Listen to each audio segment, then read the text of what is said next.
Queridos, quero orar junto com você para que nós possamos entrar no estudo de hoje. Agora são 8 horas e 23 minutos. E eu quero já convidar você a fechar os seus olhos para nós estarmos orando juntos, amém? Pai, nós oramos ao Senhor nesse momento, pedindo ao Senhor que o Senhor nos conduza, Deus amado, por misericórdia e graça no estudo de hoje. Senhor, pedimos ao Senhor que a Tua mão nos envolva e que, em nome do Teu Filho Jesus, toda a direção, toda a orientação venha do Senhor, Pai. É o pedido que nós te fazemos, confiando na Tua misericordiosa graça. Confiando, Pai amado, que sairemos daqui, que os Seus filhos e filhas sairão daqui alimentados pela Tua palavra, em nome de Jesus, Pai. Pai Santo, que o Teu poder possa lançar fora todo medo, toda preocupação com tudo que está acontecendo mundo afora, Deus. Em nome de Jesus Cristo, que a nossa confiança esteja no Senhor. É a oração que fazemos a Ti, desde já te agradecendo em nome de Jesus. Amém. Amém. Queridos, nós estamos estudando aqui, desde terça-feira passada, sobre o assunto que está acontecendo, né, em relação à guerra entre Israel e Palestina. E eu quero ler com você hoje algumas passagens das Escrituras para que você possa colocar o seu coração firmado na confiança em Deus. Algumas pessoas estão perturbadas com tudo que está acontecendo. Esses dias eu vi uma pessoa falando: meu Deus, Jesus está voltando, Ele pode voltar a qualquer momento, eu estou apavorado com isso, tal, não sei o quê.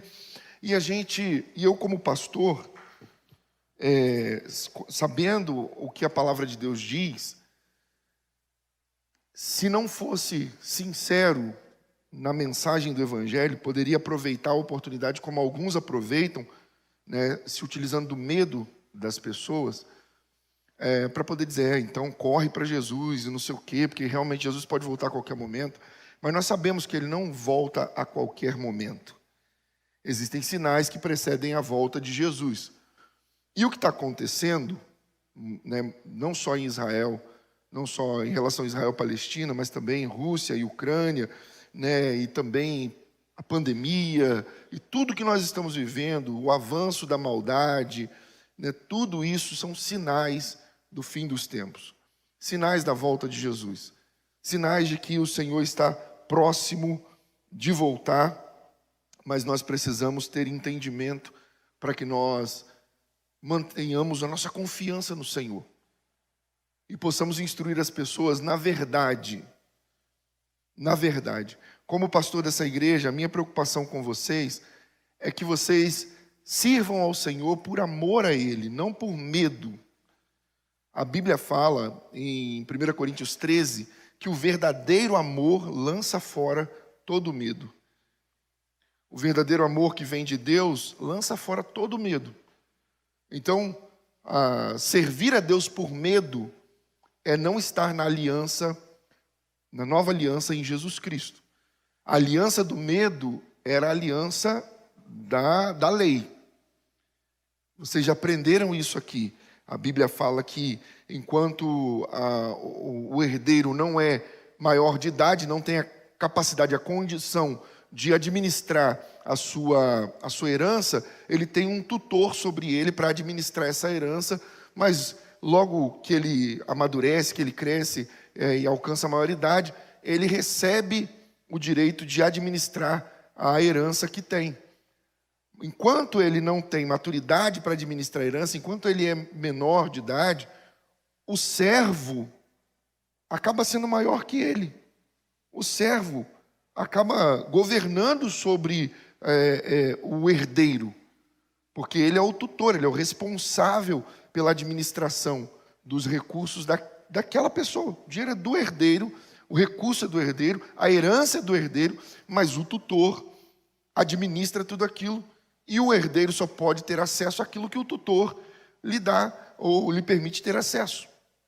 A lei era o tutor de Deus, a lei era o administrador de Deus sobre a humanidade. Então a lei, que veio como um servo de Deus, se tornou maior do que os herdeiros, administrando os recursos, ou melhor, administrando a herança dos herdeiros, pelo fato de que a humanidade, nós, os filhos de Deus, ainda não tínhamos maturidade, não tínhamos alcançado a maioridade para recebermos o direito de acessar a herança que nos pertence. Mas então veio Jesus. E você sabe bem que na lei, tudo era regido por medo. As pessoas faziam as coisas por medo, né? Se alguém fosse pego em ato de adultério, era morte por apedrejamento. Se alguém tivesse relação mãe com filho ou filha com pai, morte por enforcamento. Então, a lei, existiam pecados na lei que eram pecados para a morte, como diz a Bíblia. Isso no Antigo Testamento. Mas então veio Jesus. E na nova aliança, a proposta é que nós alcancemos a maturidade. A proposta é que nós entendamos o que é ser herdeiros de Deus e co-herdeiros com Cristo. E não vivamos mais servindo a Deus por medo, mas por amor. O filho que de fato tem maturidade para entender que a herança que tem, que o direito que tem, foi adquirido pelo pai. Que o pai foi quem preparou, quem trabalhou para que aquilo tudo fosse herdado por ele. Esse filho, ele não serve ao pai por medo, ele serve ao pai por amor. Ele serve ao pai porque ele entende, o meu pai me deu o direito de ser herdeiro, o meu pai me deu o direito de receber a herança. E é por isso que nós servimos a Deus, não por medo, servimos a Deus por amor. Você entende isso, amém ou não amém? Então, quando nós vamos às Escrituras, por mais que o mundo esteja vivendo um tempo caótico, por mais que o mundo esteja vivendo um tempo difícil, e aí você olha para essa situação entre a Palestina e Israel, você vê as dificuldades que ambos os lados estão vivendo. Nós sabemos muito bem que existe uma guerra maior do que a guerra que acontece entre os dois países, existe uma guerra também de narrativas. Em toda a guerra, essa é uma das principais armas. Uma das principais armas da guerra são as narrativas. Então, um lado acusa o outro disso, o outro lado acusa o outro daquilo. Mas e aí nós vemos isso acontecendo na mídia. Principalmente as emissoras de TV, elas investem naquilo que está sendo a proposta que dá apoio, que dá sustento. Vocês sabem bem, eu sempre falo aqui em relação à Rede Globo de televisão, falo contra. Eu já disse várias vezes que crente que assiste Rede Globo deveria rever o seu entendimento acerca das Escrituras. Uma emissora que infelizmente distorce a verdade. Não, mas eu não assisto novela, eu só assisto telejornal. E eu já falei que é pior do que assistir novela. Novela é ruim, telejornal é pior. Pior do que a novela. Nenhum dos dois presta. Nenhum dos dois deve ser consumido pelo cristão verdadeiro. Não dessa emissora. Mas o telejornal ainda é pior. Porque manipulam a verdade, porque distorcem a verdade. Você vê uma emissora que o tempo inteiro ficou falando que os atos verdadeiros, os atos legítimos de protesto feito pelo povo durante as eleições, durante o início desse ano de 2023, foram chamados o tempo inteiro de quê? De terrorismo. Esses atos foram chamados o tempo inteiro de terrorismo. Pessoas que estiveram lá no Planalto, alguns que não mataram ninguém, não decapitaram ninguém, não torturaram ninguém, não estupraram ninguém, receberam pena de 15, de 17 anos de prisão, só porque estavam lá. 17 anos de prisão. Você tem noção que um pai de família que foi lutar pela sua nação recebeu uma pena desse nível, sem a menor comprovação de que aquela pessoa estava realizando aqueles atos considerados terrorismo. É isso que nós vimos no Brasil. E vimos essa emissora aplaudindo e dando todo o apoio. Sabe por quê? Porque vocês viram bem o que aconteceu. Nos anos anteriores, com outro governo, mais de 10 milhões de reais saíram dos cofres dessa emissora. Porque o governo anterior a esse não patrocinou essa emissora. como esse governo patrocina, e sempre patrocinou em toda a história dele. A esquerda sempre patrocinou a Rede Globo, porque a Rede Globo faz a propaganda da esquerda. Até quando vai falar de coisas ruins que a esquerda faz, fala de uma forma adocicada, coloca um mel por cima. E a esquerda sempre foi envolvida com grupos terroristas. Sempre foi. Um líder palestino que era amigo do atual presidente, Yasser Arafat, inimigo de Israel, não aceitou um acordo legítimo proposto pelo governo dos Estados Unidos entre Israel e Palestina, se levantou contra, manifestou um ataque severo contra Israel. E esse é o grupo que é envolvido com a esquerda brasileira. Essa é a realidade. E eu não estou defendendo direita nem esquerda, eu estou falando a realidade dos fatos. Você vê partidos de esquerda apoiando e dizendo que a ação do Hamas é uma ação legítima. Grupos de esquerda, como o PSOL, PCO, partidos que são de esquerda, apoiando e fazendo, protesto. E a gente não vê isso só aqui no Brasil, não. Você vê isso, você pode ver na internet e ver nos telejornais também, que houveram manifestações em outras cidades pelo mundo, em outros países, apoiando os ataques terroristas do Hamas. Não sei se vocês viram, mas uma jovem judia que mora no Brasil, que é descendente de judeu, que estuda na PUC, foi se manifestar em defesa do povo dela, e ela foi agredida verbalmente, ela foi atacada, ela foi colocada assim, como se ela fosse a agressora. Uma cena horrível dos professores se levantando contra ela, de uma professora tirando o direito dela de fala, o direito dessa jovem de fala, porque ela foi defender a causa dos judeus. Ela foi defender a causa de Israel. E dizer, olha, o Hamas matou, torturou, estuprou, isso é o quê? Isso é terrorismo. E eles se levantaram contra. Daqui a pouco alguns jovens começaram a vaiar. O outro gritou, fora os 70 anos de opressão. E coisas desse tipo. Narrativas que eles compraram, que eles abraçaram e adotaram, narrativas ministradas pela esquerda. Então, nós não podemos viver no engano e nem podemos permitir que sejamos levados para lá e para cá por qualquer vento de doutrina. Não podemos permitir que homens maus nos enganem. As Escrituras, Jesus nos deixou alerta quanto a isso. O apóstolo Paulo nos deixou alerta quanto a isso. A Bíblia fala de como é que os homens serão nos últimos dias. E sabe qual é a ideia? A ideia desse grupo terrorista não é ter o território deles, não é tirar Israel do território para que eles assumam o território. Não, eles querem a eliminação do povo judeu. Eu falei aqui na semana passada, eu mostrei para vocês em textos bíblicos, num contexto histórico, não foi de modo muito aprofundado, mas de forma fácil de compreender, que os palestinos são descendentes dos filisteus. Até o nome Palestina, eu expliquei para vocês aqui, foi dado pelo imperador Adriano, imperador romano, em homenagem aos filisteus.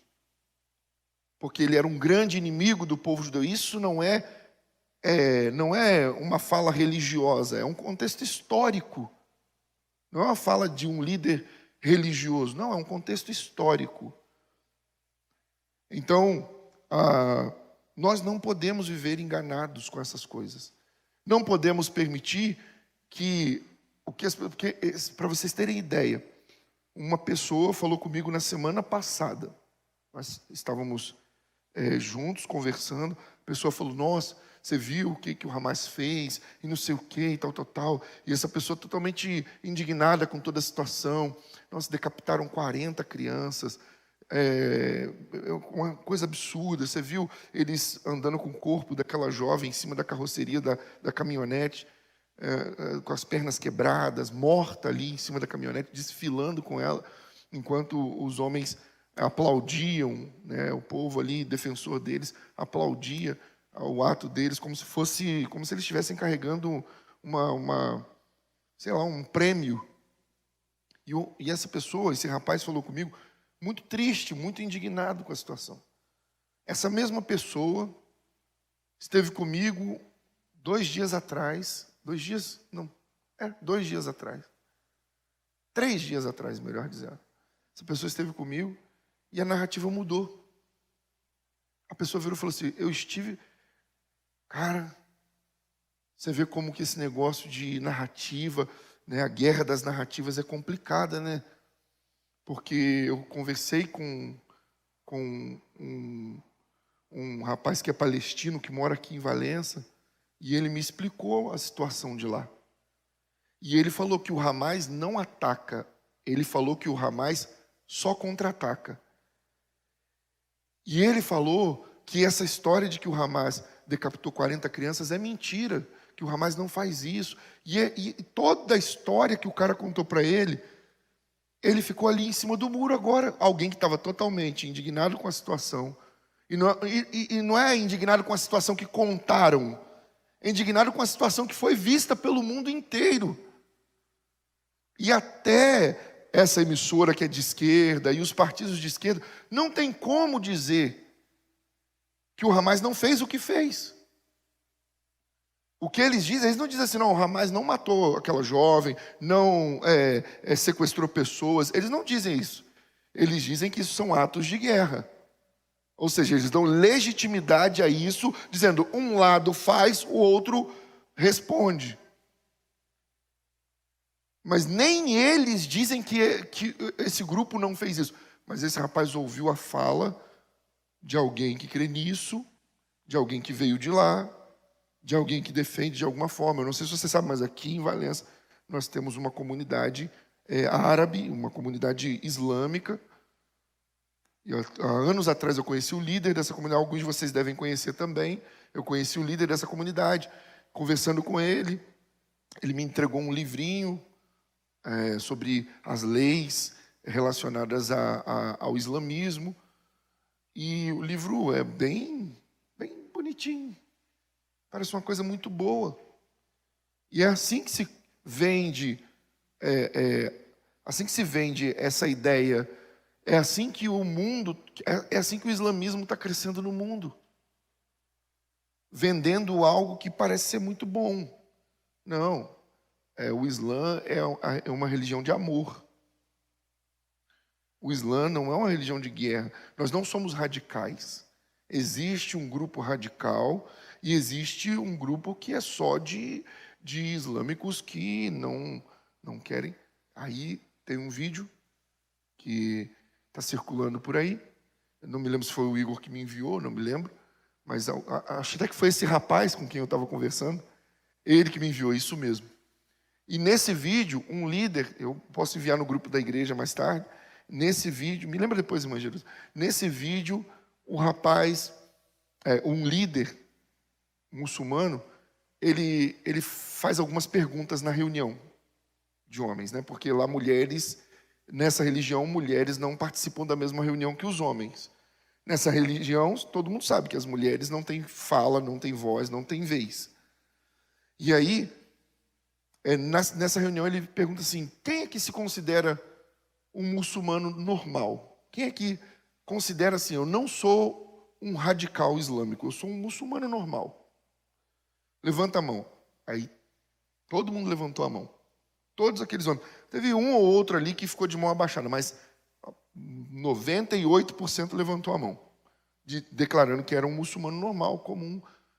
Falou assim, ok, então deixa eu fazer mais algumas perguntas para vocês. Aí perguntou, quem aqui entende que as leis dadas por Alá são eu não vou lembrar exatamente a fala dele, mas num contexto assim, por isso que eu falei que depois eu vou colocar lá no grupo, mas num contexto aqui, assim, quem aqui acredita que as leis dadas por Alá, através do seu profeta, né, que para eles Maomé é a boca de Deus na terra, o profeta de Deus, e quem acredita que essas leis são verdadeiras e elas devem funcionar? Aí todos levantaram a mão, lógico, como eles vão dizer que não? Nenhum deles ficaria de mão abaixada, porque é no que eles creem. Então todos eles levantaram a mão. E ele virou e falou assim, ok, então vocês creem nas leis dadas por Deus, né, dadas por Alá. E ele virou e falou, então, quem aqui entende que uma mulher pega em adultério deve, segundo a lei dada pelo profeta, deve ser morta por apedrejamento? Todos levantaram a mão. Quem entende que os infiéis devem pagar, e ainda que se necessário, com a própria vida, por causa da sua infidelidade contra Alá? Levanta a mão. Todos levantaram a mão. Ele falou, então deixa eu dizer uma coisa para vocês. Vocês são radicais. Assim como nós, vocês são radicais. Vocês entendem? Eles começaram dizendo que não eram radicais. Mas como eles vão negar o que a palavra que eles acreditam prega? As leis que eles aplicam e que eles creem, como eles vão negar elas? Eles não podem fazer isso. Então todos concordaram com tudo que estava ali, com tudo que foi colocado. E o líder virou e falou assim, então vocês são radicais, tanto quanto todos esses líderes que estão aqui. E eles, não sei o que. É uma realidade. Eles seguem aquela lei. E aí o islamismo cresce no mundo inteiro. Existem países como a França, que o número de islâmicos é gigantesco.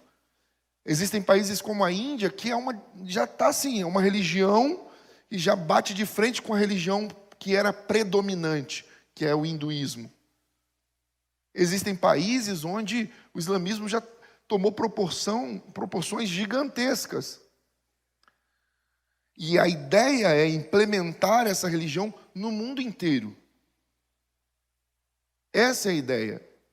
Não existem os radicais e os não radicais.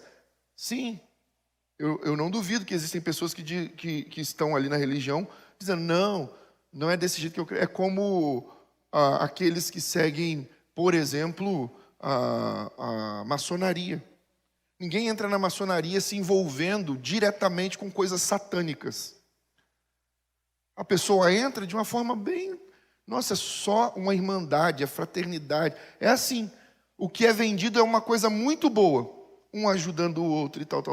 Mas quanto mais fundo você vai entrando naquele mundo, mais próximo das realidades demoníacas você está. Essa é a realidade.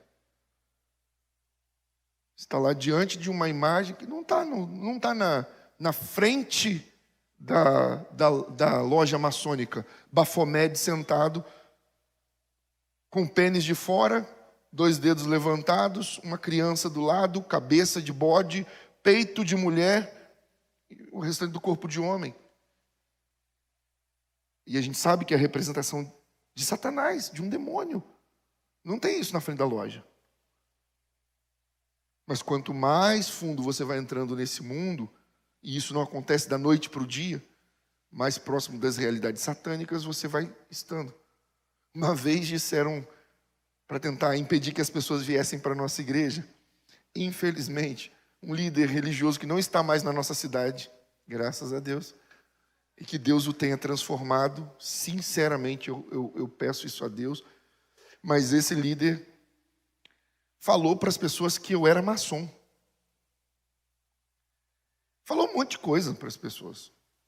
Falou que eu era maçom, falou que o altar da nossa igreja é preto. Por quê? É igual o diabo faz, né? Tenta colocar dúvidas.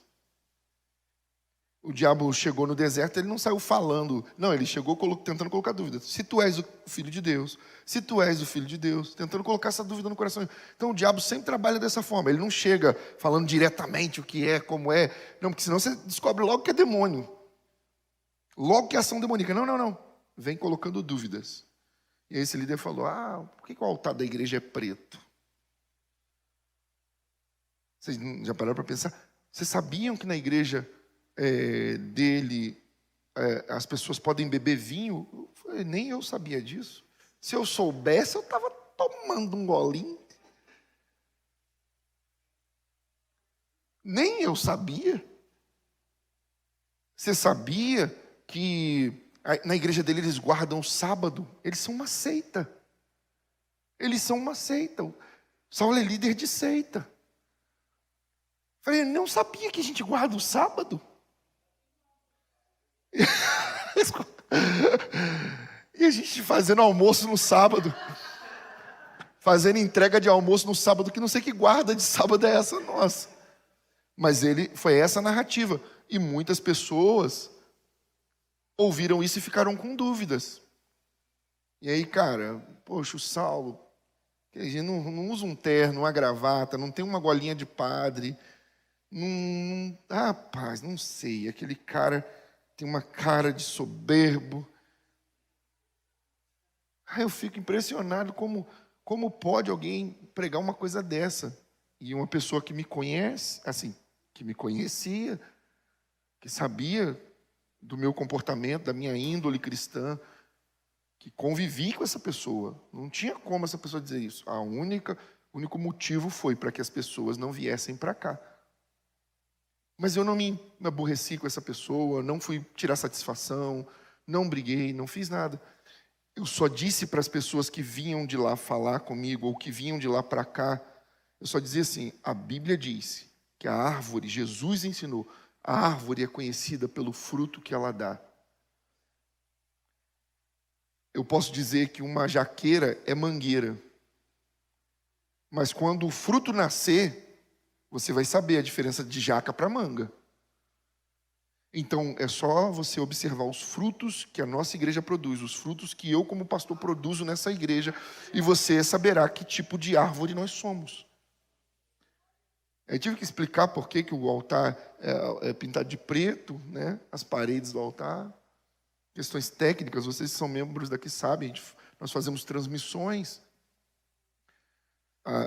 Os cultos são fotografados, simplesmente por uma questão técnica, não tem nada de espiritual. E eu, maçom, no nosso documento de fé, quem somos e no que cremos, uma das coisas que eu fiz questão de priorizar ali, nós não temos nenhuma ligação com nenhuma sociedade secreta, tais como maçonaria, esoterismo e tal. E qualquer crente que venha para a nossa igreja e tenha esse tipo de prática, não será recebido aqui como membro. Porque tem crente que é crente maçom. Tem pastor que é pastor maçom, tem líder que é líder maçom. Tem. Infelizmente. Mas aqui não. Aqui na nossa igreja não. Então, é por isso que quando as pessoas chegam aqui, existe um tempo de observação. Ninguém chega aqui já participando, se envolvendo, a menos que Deus diga, eu trouxe, faça. Eu trouxe para poder te ajudar nisso, para fazer essa obra. Quando Deus fala, meu irmão, aí eu nem vou questionar que como o chefe mandou, o chefe falou, eu vou questionar o quê? O Todo-Poderoso. Mas quando a pessoa chega, Deus não fala nada, eu sigo tudo aquilo que a gente tem aqui como diretriz para receber alguém. Vou observando, e a pessoa vai participando, né, dos cultos, vai vindo, vendo se realmente é isso que ela quer, porque o evangelho aqui é o evangelho de verdade, não é de promessas, de vitórias, de conquistas. Toda vitória, conquista e promessa, tudo vem de Deus. A nossa parte é seguir o evangelho de Cristo Jesus, obedecendo a palavra dele, negando a nós mesmos, tomando a cruz e seguindo. Então, voltando aqui, quando nós olhamos para tudo que nós estamos vendo, mundo afora, algumas pessoas ficam em crise. E essa guerra de narrativas está confundindo algumas pessoas. Como eu dei o exemplo, um rapaz que num dia está falando uma coisa, no outro ouviu alguém dizer isso, aquilo, outro, e mudou totalmente o pensamento e ficou, mas será que não é mesmo? Porque igual ele falou que na verdade, quem aquelas imagens de casas fuziladas e tal, não sei o quê, na verdade quem fez aquilo foi o exército judeu, o exército de Israel, para poder enviar essa imagem para o mundo e dizer que a culpa é do Hamas. E é essa narrativa que alguns estão vendendo por aí, que é uma narrativa ridícula. Meu irmão, eu só vi o que Israel fez agora, pouco tempo atrás, poucos dias atrás, eu só vi em filme da Marvel. Israel falou para os palestinos: saiam dessa região de Gaza. Nós vamos fazer um ataque aí. Então saiam daí. E aí deram a direção para eles: vão para tal lugar, tal, não sei o que, nós vamos fazer um ataque aí. Por quê?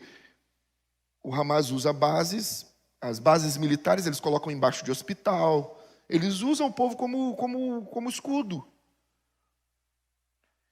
E aí você vê um exército que fala assim, fala para o povo: saiam daí que nós vamos atacar. E quando eles avisam o povo, os bandidos vão fazer o quê? Vão sair também. Eles vão ficar lá: o povo está saindo, nós vamos ficar aqui. Manda chumbo. Claro que não.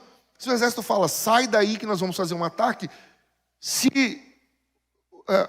há um mínimo de inteligência no bandido, no terrorista, o que ele vai fazer? Ele vai sair junto para o ataque acontecer e não acontecer nada com ele. Pensa, houve algum aviso do outro lado falando: nós vamos fazer um ataque a Israel. Então todo mundo que estiver na rua, entra dentro de casa, nós vamos atacar o exército. Não, eles não foram atacar o exército, eles atacaram o povo. Eles mataram pessoas no meio da rua, tem vários vídeos, pessoas filmando de cima da sacada do prédio, eles atirando em pessoas que estavam passando na rua. Câmeras de segurança filmando, mostrando pessoas vindo correndo para tentar fugir, e eles de longe mirando, atirando e matando pessoas.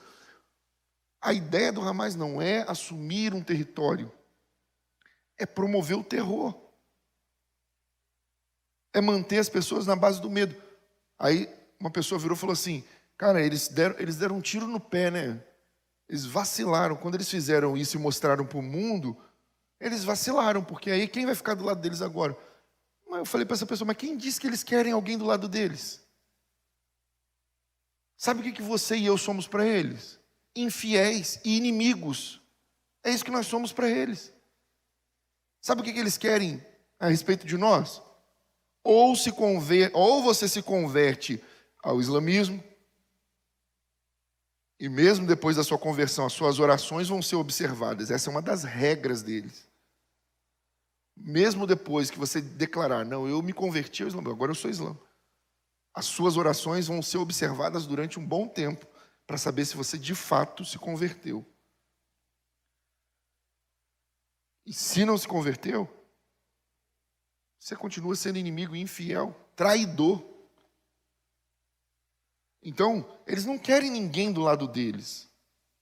A ideia é que o mundo tenha medo de nós. Essa é a ideia deles. Nós queremos que o mundo inteiro tenha medo de nós. Que eles saibam o que nós somos capazes de fazer. E você não acha que o que eles fizeram lá, se eles assumem o poder, e eu digo eles, a religião deles, em outros lugares do mundo, eles não farão o mesmo? Mas tem na França, tem lá os islâmicos, tal, não sei o quê. Sim, mas tem radical no meio também. E no mundo inteiro vai ter. O que Jesus falou que vai acontecer? Vocês serão perseguidos no mundo inteiro por causa do meu nome. E aí você acha que é um líder político que vai nos perseguir? Não, é um poder religioso. Você acha que é só um líder político? Não, é o anticristo vai nos perseguir. Ele também vai. Ele também vai. Mas antes dele, vai ter um poder religioso. Essa é a realidade. E a Bíblia mostra que esses descendentes de Ismael, que são os árabes, dos quais os palestinos também são povo ali, porque essa batalha árabes e judeus, desde os primórdios, vocês sabem disso. Desde que nasceu Ismael e Isaac, e Deus falou: Ismael, você sabe bem a história, vocês sabem, todo mundo sabe, né? Isaac deveria ter esperado a promessa, tido um filho com Sara, que era o filho da promessa de Deus. Mas ele se antecipou e, não confiando que a promessa ia se cumprir, porque o tempo estava passando, e esse é o problema. O erro de Abraão foi para que nós aprendêssemos uma lição. O tempo está passando, aí a gente quer fazer do nosso jeito. Não, o tempo está passando, mas Deus que fez a promessa continua no controle. Nós só temos que entregar e confiar. Entrega nas mãos do Senhor. Entrega o seu caminho nas mãos do Senhor e confia nele. Então, aí a gente quer fazer igual Abraão, às vezes dá o nosso jeito. Abraão fez isso e olha a consequência. E no final das contas, por conta de ter desobedecido a Deus, a serva da mulher dele, a serva de Sara, que era Agar, essa mulher engravidou de Abraão, que a própria Sara falou: olha, Abraão, nós estamos velhos, para que você tenha uma descendência, pega a minha serva Agar, deite-se com ela, e aí você vai gerar um filho nela, e nós vamos criar, eu vou criar como se fosse meu, vai ser seu filho, eu vou tomar como se fosse meu, então não sei o quê. Só que essa não era a promessa de Deus. Deus disse que do ventre de Sara nasceria um filho. Essa era a promessa. E aí, quando isso aconteceu, nasceu Ismael, filho de Agar, serva de Sara. E depois nasceu Isaac, filho de Sara, filho da promessa de Deus que Deus tinha feito a Abraão. Aí agora, começou o conflito desde ali. Agar tendo conflitos com Sara, Ismael tendo conflitos com o irmão mais novo. Então vamos botar Agar e Ismael para fora. Mandaram eles para o deserto. E aí o que Deus fez? Enviou um anjo lá, deu água para o menino, sustentou a mãe e o menino, e Deus fez uma promessa. De Ismael sairá uma geração, uma descendência muito numerosa. E essa descendência numerosa será próspera. E a questão é, eles pelejarão contra os descendentes de Isaac. E nunca houve paz entre árabes e judeus. Aí agora, por que houve esse ataque do Hamas? Porque estava supostamente próximo um acordo de paz entre árabes e judeus. Mas eles não podiam permitir que isso acontecesse. Então, todo esse caos, uma guerra que não vai acabar agora, com certeza, que ainda vai levar mais algum tempo, infelizmente. Como eu falei para vocês, é doloroso ver, tem coisas que eu prefiro nem ver. Tem coisas que eu não assisto, não vejo. Quando começa ali o vídeo, eu vejo uma cena ou outra, eu já tiro, falo: Deus tem misericórdia, não vou assistir isso. Dor demais, sofrimento demais, tristeza demais. Só que nós precisamos entender o que Jesus falou. E eu vou ler com vocês, Mateus capítulo 24. Olha o que Jesus fala. Nós já estudamos um pouco sobre isso, dentro do aspecto do pré- e pós-tribulacionismo. Nós tivemos um estudo sobre isso, está aí no nosso canal. Se você não assistiu, recomendo que você assista depois. O plano de Deus para o tempo do fim. E o texto bíblico diz assim, no verso 1 e 2, os discípulos mostram o templo para Jesus, mostram a grandeza do templo, e aí Jesus no verso 2 diz: olha, eu digo para vocês que o que vocês estão vendo aqui não vai sobrar pedra sobre pedra, tudo isso vai ser destruído. E aí o verso 3 diz assim: tendo Jesus se assentado no Monte das Oliveiras, os discípulos dirigiram-se a ele em particular e disseram: dize-nos, quando acontecerão essas coisas? E qual será o sinal da tua vinda e do fim dos tempos? Verso 4. Jesus respondeu: cuidado, que ninguém os engane. E no estudo eu falei sobre isso com vocês. O propósito inicial de Jesus aqui é: não seja enganado por ninguém. Porque vão vir enganadores por aí. Ele fala isso no verso 5. Ele diz que virão muitos falsos, muitos virão em meu nome, dizendo: eu sou o Cristo, e enganarão a muitos. E o verso 6 ele diz: vocês ouvirão falar de guerras, rumores de guerras, mas não tenham medo. É necessário. O que ele disse para fazer? A orientação foi imperativa: não tenha medo. Não tenha medo. Não tenha medo. Por mais assombroso e assustador que seja, por mais triste. Eu falei com vocês na terça-feira passada. Quando a gente lê na Bíblia situações como essa que nós estamos vendo hoje, nós só conseguíamos ler na história dos judeus, dos hebreus, dos israelitas, na história, nós só conseguíamos ler sobre essas coisas. Mas agora a gente está vendo, nós estamos vendo com os nossos próprios olhos. Todas as vezes que o povo judeu se desviava de Deus, Deus os trazia de volta com mão de ferro. E Deus usou Babilônia, Síria, Deus usou Pérsia, Deus usou a Medopérsia, Deus usou os filisteus, principalmente em muitos momentos, para poder trazer, para ser a vara de Deus, para trazer o rebanho de volta para o caminho. E é o que eu falei com vocês. Deus tem compromisso com aquele povo. Com indivíduos, Deus só tem compromisso com quem tem compromisso com Ele. É a mesma coisa se aplica a nós. Por isso que eu sempre falo, Deus tem compromisso com quem tem compromisso com Ele. Nós somos Israel de Deus também. Israel espiritual. Por isso que na bênção apostólica, quando no final do nosso culto aqui, eu sempre falo que o amor de Deus, Pai, a graça de nosso Senhor e Salvador Jesus Cristo, a comunhão e as consolações do nosso maravilhoso amigo Espírito Santo estejam sobre todo o povo de Deus, todo Israel de Deus na face da terra. Todo Israel espiritual de Deus na face da terra. E por que eu faço questão de dizer Israel espiritual? Porque não se limita só ao Israel físico, descendente de Abraão, o Israel povo ali, o israelita nascido em Israel. Não.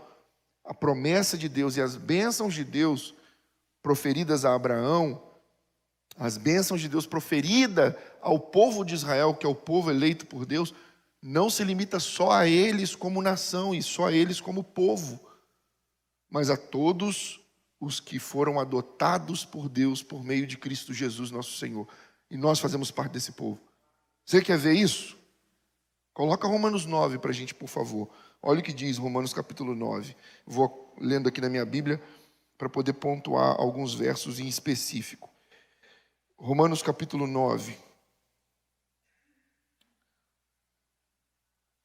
A partir do verso 4. Verso 1 ao 3, o apóstolo Paulo, ele está falando da tristeza dele por conta de como a nação de Israel estava. Como eles se desviaram de Deus, da angústia dele, porque eles são filhos da promessa, dos quais Paulo também era, mas que o povo tinha se afastado de Deus. E aí o verso 4 começa assim: o povo de Israel, deles é a adoração, ou melhor, deles é a adoção de filhos, deles é a glória divina, as alianças, preste atenção nisso, a concessão da lei, a adoração no templo e as promessas deles. Verso 5, deles são os patriarcas, e a partir deles se traça a linhagem humana de Cristo, que é o quê? A linhagem humana de Cristo, que é Deus acima de tudo, bendito para sempre. Amém. Verso 6. Não pensemos que a palavra de Deus falhou, pois nem todos os descendentes de Israel são Israel. Olha o que Paulo está dizendo. Não pense que a palavra de Deus falhou. Olha como já tinha gente em crise naquele tempo, porque Israel estava sofrendo e passando por muitos problemas. Porque toda vez que o povo se desviava, o povo de Israel se desviava de Deus, cara, eles passaram 400 anos como escravos. A gente lê isso como se fosse nada. Você tem noção? 400 anos escravos. Você acha que eles passaram 400 anos escravos amassando barro para fazer tijolo? De boa. Claro que não, eles oraram muitas vezes e durante 400 anos pediram a libertação, pediram a salvação, pediram para Deus tirar eles dali, mas eles estavam desviados de Deus, continuaram adorando a outros deuses, continuaram se envolvendo com as práticas dos egípcios. E Deus manteve eles ali. 400 anos. E aí o texto bíblico diz: não pense que a palavra de Deus falhou. Quando você olha para Israel hoje, se você não entender as escrituras, você vai falar: por que Deus está permitindo eles passarem por isso? Mas eles não são o povo de Deus? Eles não são a nação eleita? Sim, eles são nação eleita. Eles não são o povo de Deus? Sim, eles são povo de Deus. Mas veja o que o texto bíblico diz: pois nem todos os descendentes de Israel são Israel. Nem todos os descendentes de Israel são Israel de Deus. Olha, presta atenção nisso, verso 7, nem por serem descendentes de Abraão, passaram todos a serem filhos de Abraão. Pelo contrário, por meio de Isaque, a sua descendência será considerada. Verso 8. Noutras palavras, não são os filhos naturais, presta atenção nisso, não são os filhos naturais que são filhos de Deus, mas os filhos da promessa é que são descendentes, ou melhor, que são considerados descendentes de Abraão. Os filhos da promessa é que são considerados descendentes de Abraão. Não são todos que nasceram israelitas, não são todos os judeus que são descendentes de Abraão espiritual. Não são todos os que estão debaixo da promessa de Deus para Israel, para o povo de Deus. Nem todos os israelitas são Israel de Deus. Infelizmente, mas essa é a realidade. Quantos deles não aceitam Jesus como Senhor e Salvador? A grande maioria. Eles estão, na sua grande maioria, esperando Cristo vir, não voltar. Nós esperamos a volta de Jesus como Ele prometeu.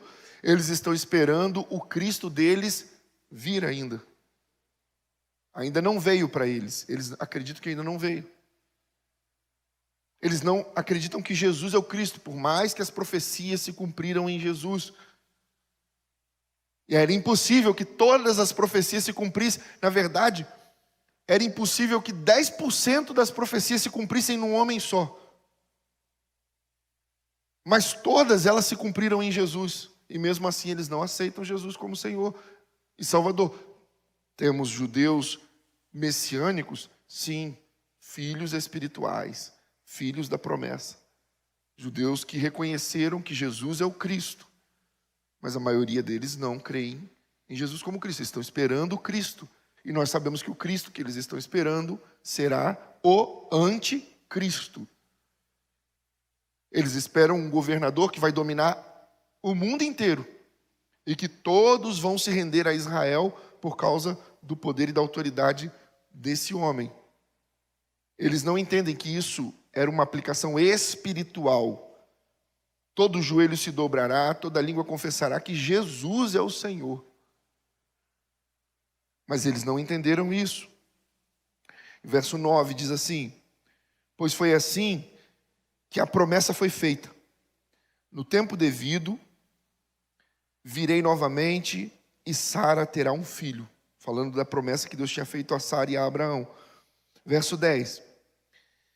E esse não foi o único caso. Também os filhos de Rebeca tiveram um mesmo pai, nosso pai Isaque. Todavia, verso 11. Antes que os gêmeos nascessem, aqui falando de Esaú e Jacó, antes que os gêmeos nascessem, ou fizessem qualquer coisa boa ou má, a fim de que o propósito de Deus, conforme a eleição, permanecesse, não por obras, mas por aquele que chama, foi dito a ela: o mais velho servirá ao mais novo. Ou seja, Esaú tem que servir a Jacó. Como está escrito: amei a Jacó, mas rejeitei a Esaú. Amei a Jacó, mas rejeitei a Esaú. E aí, como eu mostrei para vocês, já expliquei biblicamente, todos nós sabemos que Jacó é o mesmo. Jacó nasceu com o nome de Jacó, cresceu com o nome de Jacó, mas quando ele teve um encontro com Deus, Deus passou a chamar ele de quê? De Israel. Nem todos os israelitas são descendentes de Israel, do Israel espiritual. Nem todos eles são filhos da promessa de Deus. Infelizmente. E aí, eu expliquei para vocês aqui também que Esaú, nasceu Esaú, cresceu Esaú, mas depois de ter trocado a primogenitude dele, ou seja, o direito dele de herança, da bênção que Deus tinha prometido a Abraão, que foi passada para Isaac, e agora deveria ser passada para Esaú, por ele ter trocado o direito dele de primogênito por um pouco de comida, por um prato de lentilha, por um guisado, Deus tirou dele o direito da promessa. E aí, Esaú nasceu Esaú, cresceu Esaú, mas foi chamado por Deus de Edom. Edom, de onde vêm os edomitas, de onde provém os palestinos. Olha como tudo isso começou, olha de onde tudo isso vem. E vocês aprenderam aqui, em estudos atrás, qual é o significado do nome Edom. É o mesmo nome de Adão. Mesmo nome. Deus chamou Esaú de Adão, para poder lembrar que Esaú fez a mesma coisa que Adão fez. Trocou o direito que tinha por um prazer momentâneo. Trocou o direito que tinha para poder alimentar e saciar o seu ventre. Trocou o direito que tinha para satisfazer a sua carne. Então, Deus chamou ele de Edom. E aí Deus falou, antes dele ser chamado de Edom, antes dele trocar o direito dele de primogenitude, antes de Jacó ter o encontro dele com Deus, antes mesmo que eles nascessem, o texto bíblico diz que Deus já havia amado Jacó e rejeitado Esaú. O texto diz que mesmo antes que eles nascessem, o propósito de Deus quanto à eleição já estava definido, não por obras, mas pela vontade de Deus. Deus já tinha escolhido Jacó, antes mesmo que eles nascessem. E aí é que vem toda a questão, do qual o apóstolo Paulo está tratando nesse momento aqui do texto. Ele diz, no verso 14, e então que diremos? Acaso Deus é injusto? De maneira nenhuma. Pois ele diz a Moisés, terei misericórdia de quem eu quiser ter misericórdia, e terei compaixão de quem eu quiser ter compaixão. Portanto, isso não depende do desejo ou do esforço humano, mas da misericórdia de Deus. Verso 17, pois a Escritura diz ao faraó, eu o levantei, olha o que Deus disse, eu o levantei exatamente com este propósito, mostrar em você o meu poder, e para que o meu nome seja proclamado em toda a terra. Então olha o que o próprio Deus disse. Faraó, eu escolhi você, eu levantei você exatamente para isso que você fez. Exatamente para isso. Quem foi que endureceu o coração de Faraó para não deixar o povo hebreu sair? Foi Deus. A Bíblia diz isso. Deus falou, eu endurecerei o coração de Faraó e ele vai atrás de vocês. Mas eu vou derramar as minhas maravilhas sobre o Egito. E aí foi o que eu falei para vocês. Para o Egito, as maravilhas eram juízo e condenação. Para os israelitas, as maravilhas eram maravilhas, porque estava trazendo libertação para eles. Liberdade para eles. E aí, o apóstolo Paulo diz assim, verso 18. Portanto, Deus tem misericórdia de quem Ele quer e endurece a quem Ele quer. Mas algum de vocês me dirá. Olha o que ele diz. Olha o que ele estava lidando naquele tempo. O que a gente, como pastor, lida direto. Isso aí desde antes de Paulo até.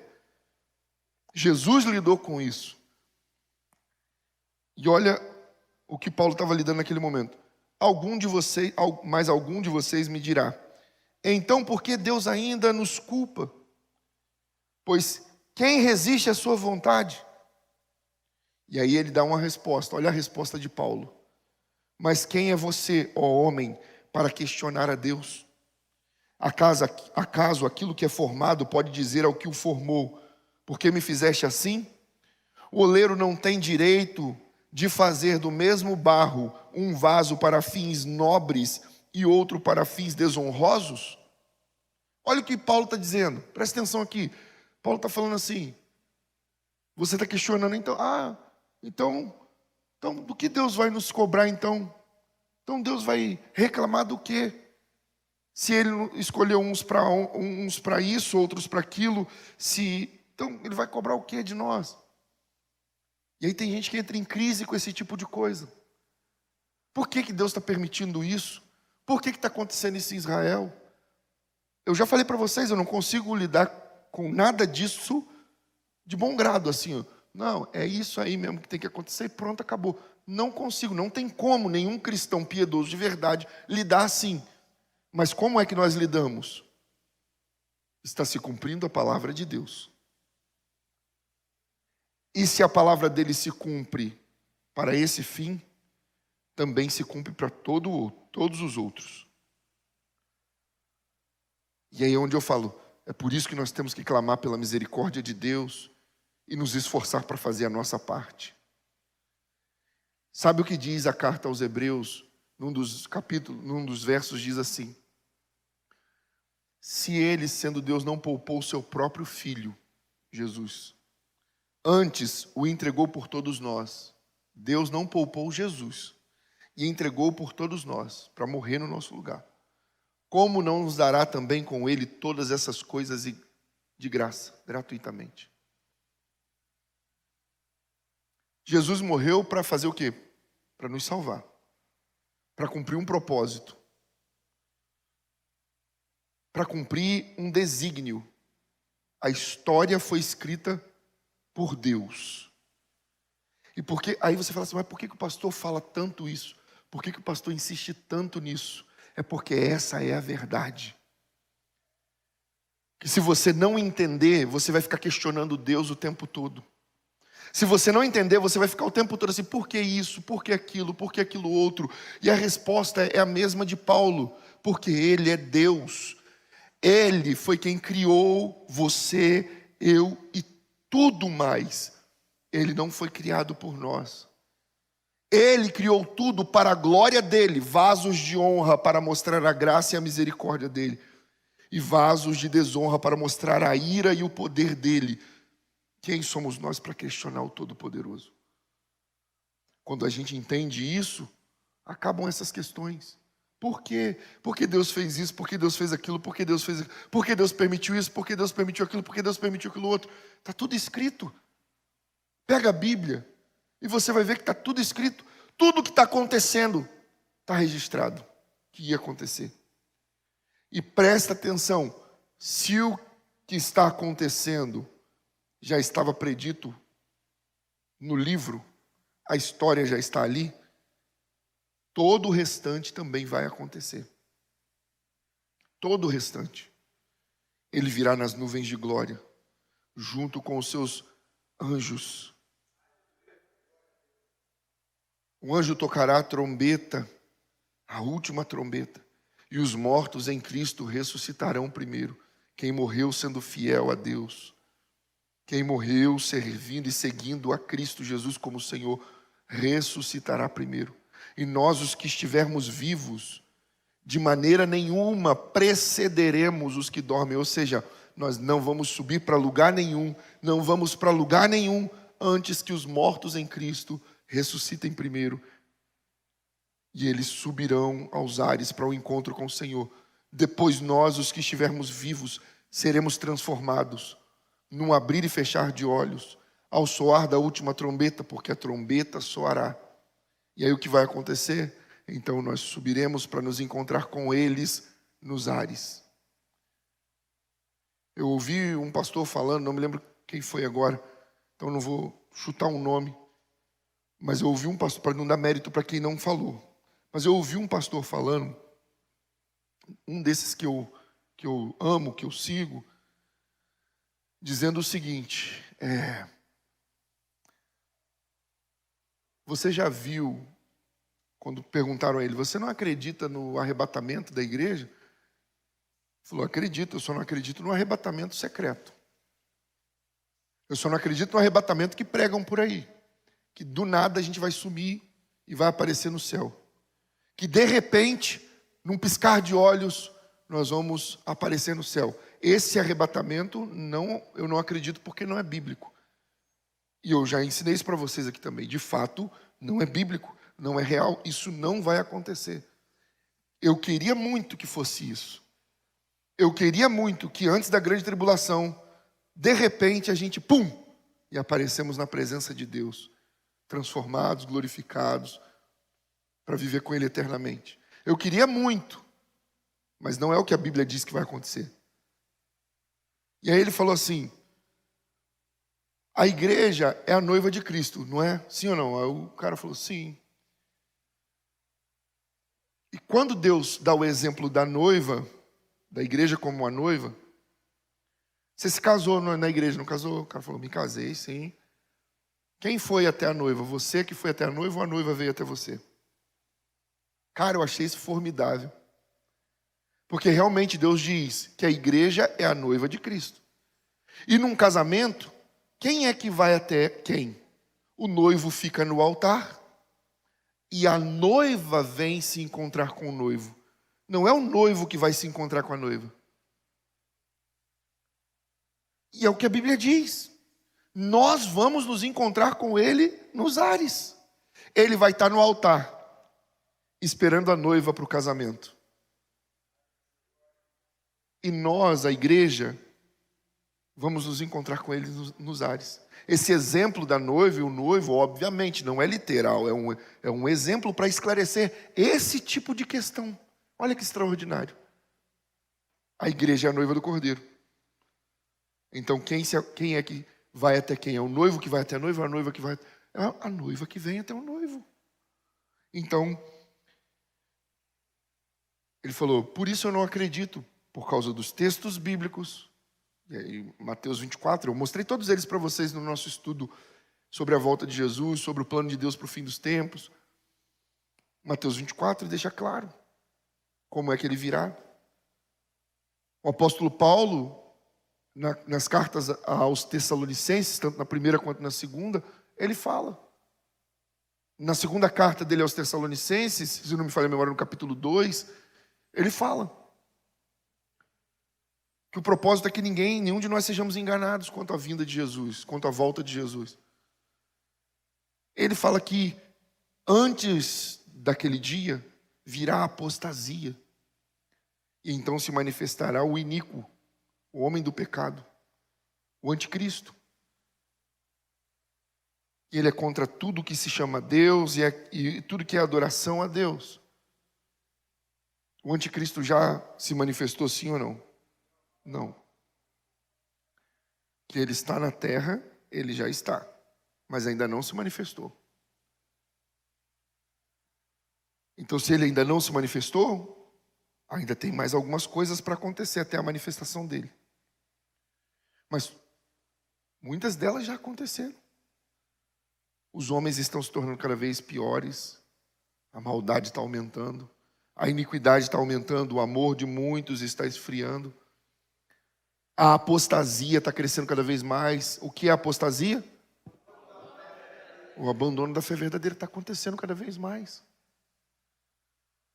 As pessoas estão se tornando desigrejados, porque dizem que não precisa de igreja para poder servir a Deus, para servir a Cristo. Pervertendo a palavra de Deus que diz que a igreja é o corpo de Cristo. E nós, individualmente, somos membros desse corpo. Não existe igreja, eu não sou a igreja, você não é a igreja, nós somos a igreja. Ninguém é igreja individualmente. Nós somos membros do corpo, mas só somos corpo no estado coletivo. Individualmente membros. E vocês sabem bem o exemplo. Um membro fora do corpo, ele não dura muito tempo vivo. Ele morre logo. Então, prosseguindo aqui na leitura do nosso texto para a gente finalizar. O apóstolo Paulo diz no verso 20: mas quem é você, ó homem, para questionar a Deus? Então, quando alguém questionar a Deus, quando alguém falar assim, por que Deus permite essas coisas? Você fala, porque Ele é Deus. Essa é a verdade. Ele é Deus. Deixa eu te falar uma coisa. Ele não foi criado para te satisfazer, nem para me satisfazer. Ele não foi criado para a nossa glória e para o nosso bem, para o nosso benefício. Nós é que fomos, a humanidade inteira foi criada para a glória dele. Essa é a diferença do verdadeiro evangelho para o falso evangelho. O falso evangelho ensina um Deus que parece mais o Papai Noel. Se você for um bom menino, Ele vai te dar presentes, Ele vai te abençoar, Ele vai te dar vitória, Ele vai te dar graça, vai te prosperar, e tal, tal, tal, e tal, tal, tal, e tal, tal, tal. Nada de ruim vai acontecer a você, tudo vai dar certo na sua vida, porque você está sendo um bom menino, está fazendo a coisa certa, do jeito direitinho, tudo direitinho, tá? Mas esse não é o verdadeiro evangelho. O verdadeiro evangelho é Deus é soberano e nós fomos criados para Ele. E Ele faz o que quer, como quer, do jeito que quer, da forma que Ele quer. E nós não temos nenhum direito de questioná-lo. E se questionamos a Ele, não muda nada, não altera nada, não faz diferença nenhuma. Alguém questionar a Deus, Ele permanece sendo Deus e a vontade dEle permanece sendo soberana. A história já foi escrita e a história não é sobre você. A história não é sobre mim, a história é sobre Ele. Nós somos personagens, somos coadjuvantes. É isso que nós somos. A história é dele, para ele, por ele, para a glória dele. A história é sobre ele, não sobre nós. E se você não aceitar e não entender isso, você vive uma vida de crise existencial. Uma vida de crise no seu relacionamento com Deus. Porque qualquer problema que acontece, você fala, por que Deus permitiu isso? Não, Deus permitiu isso porque Ele é Deus. Agora faça a sua parte. Aprenda lições com seus erros. Mude. Se transforme pela renovação do seu entendimento. Mova-se para fazer a vontade de Deus. Mas se tudo já está determinado por Deus, então não adianta eu fazer nada para mudar, porque eu não vou mudar se Deus não quiser. Mas quem disse que Ele não quer que você mude? Se Ele não quisesse, você não estaria aqui. Se Ele não quisesse, nós não receberíamos a palavra. Você está no melhor lugar para entender que Deus escolheu você para ser diferente do que você e eu somos. Você está no melhor lugar para entender assim, Deus não me chamou para continuar sendo do jeito que eu sou. Eu tenho que mudar, porque Ele tem me ensinado a palavra dEle. Eu tenho aprendido a palavra dEle. E aí você tem aprendido? Eu tenho guardado a palavra dEle. Você tem guardado? Então mude pela renovação da sua mente.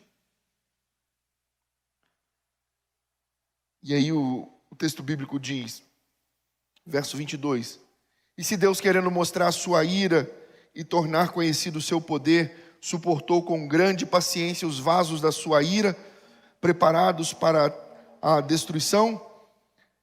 Que dizer, verso 23, se Ele fez isso para tornar conhecido as riquezas da sua glória aos vasos da sua misericórdia, que preparou de antemão para a glória, ou seja, a nós, a você, eu, Paulo e todos aqueles que seguem a palavra de Deus. E eu sempre digo, a Bíblia não foi escrita para o mundo, a Bíblia foi escrita para os crentes. Você não pode virar e falar assim, isso aqui é para todo ser humano, é para todo aquele que nele crê. É para todo aquele que nele crê. A Bíblia não foi escrita para o mundo, a Bíblia foi escrita para nós. Tudo na Bíblia foi escrito para nós. Para a nossa correção, para a nossa instrução, para a exortação, para que o homem seja cada vez mais aperfeiçoado por essa palavra. E aí diz, ou seja, a nós, a quem também chamou, não apenas dentre os judeus, e isso se aplica a nós. Não apenas dentre os judeus, mas também dentre os gentios. Como ele diz a Oséias, ou melhor, em Oséias: chamarei meu povo a quem não é meu povo, e chamarei minha amada a quem não é minha amada. Acontecerá que no mesmo lugar em que se lhe declarou: vocês não são meu povo, eles serão chamados filhos do Deus vivo. É isso que Paulo está explicando. A promessa era só para o povo judeu, só para o povo de Israel. Mas tem muitos israelitas que não são Israel de Deus. Mas nós, não apenas dos judeus, mas também nós dos gentios, nós somos gentios, nós não somos judeus, nós somos gentios. Nós não éramos povo de Deus, mas ele disse: eu vou chamar eles de povo. Nós não éramos a amada de Deus, ele falou: eu vou chamar eles de minha amada. E aí ele diz, verso 27, Isaías exclama com relação a Israel: embora o número dos israelitas seja como a areia do mar, apenas o remanescente será salvo. Olha, ele deixou claro desde o princípio. Ele deixou claro desde a antiguidade. Embora seja, e eles fazendo uma menção, a promessa que Deus fez a Abraão: será como a areia do mar. Embora seja assim, não serão todos que serão salvos, apenas o remanescente. Pois o Senhor executará na terra a sua sentença rápida e definitiva, como anteriormente disse a Isaías: se o Senhor dos exércitos não nos tivesse deixado descendentes, já estaríamos como Sodoma e semelhante a Gomorra, ou seja, totalmente destruídos, não haveria mais ninguém, mais nada. Versos finais: que diremos então? Os gentios que não buscavam justiça a obtiveram, uma justiça que vem da fé. Mas Israel, que buscava uma lei que trouxesse justiça, não a alcançou. Por que não? Porque não buscava pela fé, mas como se fosse por obras. Eles tropeçaram na pedra de tropeço. Quem era a pedra de tropeço? Jesus. Olha aqui, como está escrito: eis que ponho em Sião uma pedra de tropeço, uma rocha que faz cair, e aquele que nela confia jamais será envergonhado. Eles tropeçaram nessa pedra, porque não creram em Jesus Cristo como Filho de Deus. Eles buscavam na lei, por meio das obras, a justificação. Nós fomos justificados, não pela lei, não pelas obras, mas pela fé. E aí Efésios capítulo 2, a palavra de Deus diz isso. Fomos salvos pela graça, mediante a fé. Isso não vem de nós, é dom de Deus, não por obras, para que ninguém se glorie. Nós fomos salvos pela fé.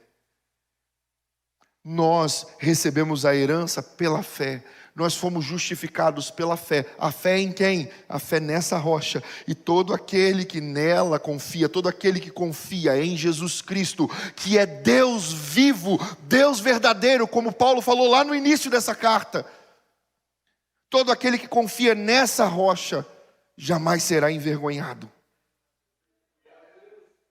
Então, em nome de Jesus, Deus é soberano. Ele está, que Deus tenha misericórdia, mas Ele está manifestando a sentença dEle. Nós temos que clamar pela paz em Israel. Nós temos que clamar para que Deus tenha misericórdia daquele povo. Não podemos fazer como alguns fazem. Não, mas Paulo falou isso. Nós não podemos ser como esse povo. Não, mas se Deus já decretou todas as coisas, o que nós faremos? O mesmo se aplica à pregação do Evangelho, quando ele diz: como crerão se não há quem pregue? Como virão se ninguém se dispõe a ir? como crerão naquele de quem nada ouviram?